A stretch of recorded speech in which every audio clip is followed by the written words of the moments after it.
Paz y bien, les habla Edwin Ortega y esto es 10 minutos. Son videos cortos que tienen por intención sintetizar durante aproximadamente 10 minutos los elementos claves de los casos clínicos que se han discutido en el aula. El caso clínico de hoy es cardiopatía isquémica.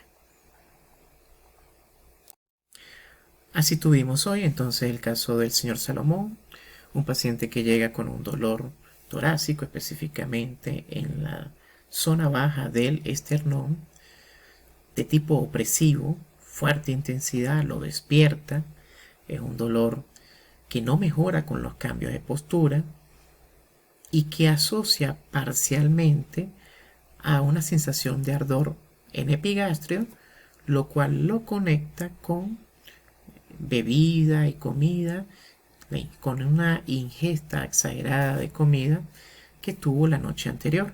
Por otro lado, tenía también una sensación de dolor a nivel de la mandíbula, pero que asociaba con una pobre higiene a nivel dental. Por otro lado, Salomón durante el examen físico lucía ansioso, pálido, diaforético, con un franco desconfort.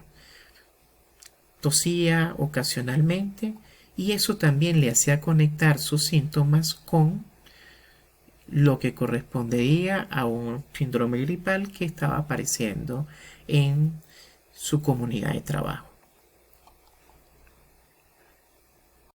Al examen físico, su presión arterial estaba normal, la frecuencia respiratoria estaba ligeramente elevada y por otro lado, habían algunos crepitantes que mejoraban durante la tos. Un S4 estaba presente y el resto todo estaba bastante en orden. Presentaba una leucocitosis leve a predominio de neutrófilo, lo cual habla de una reacción inflamatoria aguda o una reacción de fase aguda. Prácticamente no había gran cambio a nivel de la química sanguínea. Estaban pendientes las enzimas cardíacas, probablemente le pedían troponina, CKMB, quién sabe si mioglobina. La placa de Tora estaba normal y tenía un antecedente importante de enfermedad arterial coronaria, es decir, de ateroesclerosis coronaria. Reportaba un cateterismo previo, una estenosis del 80% en la arteria descendente anterior y una del 50% en la coronaria derecha. En este escenario destacan entonces, en primer lugar, un dolor torácico con o sin disnea. No es marcada la disnea en el caso clínico, pero durante la cardiopatía isquémica puede ser bastante relevante y frecuente la disnea o ahogo en los pacientes cardiovasculares. Por otro lado, tenía francos signos de descarga adrenérgica, dados por la sudoración, frialdad, palidez del paciente y la sensación de ansiedad. El primer elemento a destacar era que se trataba de un dolor con características de angina de pecho. ¿Cuál es la característica de un dolor del tipo de angina de pecho? En primer lugar, es opresivo, constrictivo.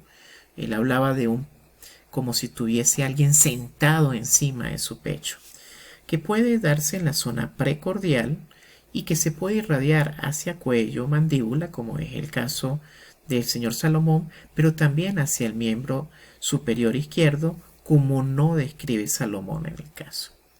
Por otro lado, el dolor torácico, dolor de pared, puede mejorar francamente con AINES, puesto que bloquea la ciclooxigenasa y por tanto la síntesis de prostaglandina. Sin embargo, este dolor de tipo anginoso no mejora con AINE, puesto que el mecanismo es diferente. ¿Y cuál es el mecanismo? Es fundamentalmente el estímulo mecánico a nivel de la zona de trombosis sobre la pared del nervio, del vaso sanguíneo, más el exceso del remanente de adenosina, debido a que no se produce tanto ATP, queda mucha adenosina, que se libera en la zona como un metabolito, irrita terminaciones nerviosas vinculadas con el factor de crecimiento del nervio y se produce entonces la transmisión del estímulo doloroso. De esta manera, esos estímulos viajan a través de aferentes vagales o del neumogástrico hacia la médula espinal, donde hacen sinapsis con neuronas del fascículo espinotalámico que termina en el tálamo óptico, y de allí da la información de angina. Fundamentalmente este dolor es mediado por adenosina, entonces, más el estímulo mecánico, pero hay un elemento importante: comparte la misma vía que los receptores y neuronas o aferentes de tejidos circundantes como de la piel, costillas, músculos. Por tanto, una vez que llega la información al tálamo óptico, este desconoce si viene directamente de la víscera o si viene de la región parietal. Eso nos genera como consecuencia una sensación de dolor referido, por ejemplo, en la mandíbula, en la extremidad superior izquierda, clásico del síndrome coronario agudo. ¿Por qué se produce la disnea? Recordábamos que uno de los elementos precoces que suceden, o fenómenos precoces que suceden durante la isquemia, es una alteración de la función diastólica. Y como consecuencia de ello, se producía un ventrículo más rígido para su llenado, lo cual incrementaba las presiones a nivel de ventrículo izquierdo, por supuesto de aurícula izquierda, y así sucesivamente en los vasos, en este caso las venas pulmonares y los capilares pulmonares. Este incremento en la presión viene traducido en un incremento en la presión hidrostática, por lo cual hay una traslocación de líquido hacia el intersticio y del intersticio hacia el espacio alveolar. Como consecuencia, disminuye en gran medida esa interfase que permite la hematosis.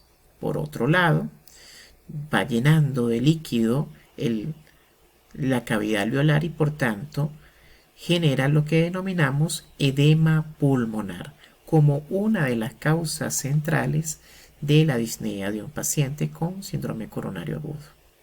Destacábamos que no solamente era el edema quien producía disnea, sino también la estimulación de los receptores J y la hipoxia por perder en gran medida esa interfase que garantiza la hematosis normal de un paciente. Esos receptores en J que están alrededor de los alvéolos, al ser estirados, envían información al cerebro que se interpreta como disnea. La tercera característica a destacar era que estos pacientes o este paciente presentaba sudoración profusa, palidez y frialdad. Esto está generado por una disfunción sistólica y diastólica del ventrículo izquierdo que genera una disminución de la presión arterial por disminución del volumen latido. Eso como consecuencia desencadena un reflejo de descarga de noradrenalina con la intención de generar vasoconstricción, con lo cual se mejora o se optimiza parcialmente esa hipotensión arterial, pero a su vez esa descarga adrenérgica no solamente va sobre los vasos sanguíneos centrales, sino también sobre los periféricos, genera una vasoconstricción periférica. Eso desencadena la palidez y por supuesto también es capaz de desencadenar la frialdad de las extremidades del paciente. Por último, también desencadena a nivel de las glándulas sudoríparas un incremento en su secreción, por lo tanto el paciente llega a tener palidez cutánea e hiperhidrosis.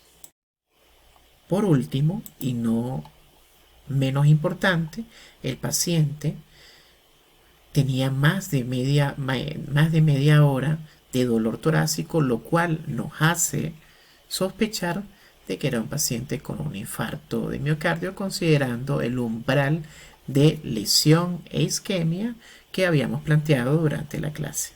Esperábamos en este contexto que Salomón tuviera en el paso del tiempo un incremento o un pico de SKMB, de troponina y de mioglobina que con los días iba a desaparecer. Todo esto como consecuencia de la liberación de troponina, de fracciones MB de la CK y mioglobina, producto de la necrosis y de la apoptosis a nivel del tejido afectado, del tejido lesionado, y que eso iba a liberarse de forma progresiva y proporcional al tiempo de exposición de la lesión isquémica. No obstante, debemos recordar de que existen otras causas cardíacas, como tienen en la tabla, y no cardíacas, capaces de desencadenar una elevación de troponinas. Es decir, que troponinas elevadas no son siempre sinónimo de necrosis del miocardio. Es todo por hoy. Ha sido Edwin Ortega. Ha sido un placer compartir con ustedes estos elementos del caso clínico y nos vemos en el próximo caso de insuficiencia cardíaca. Dios los bendiga.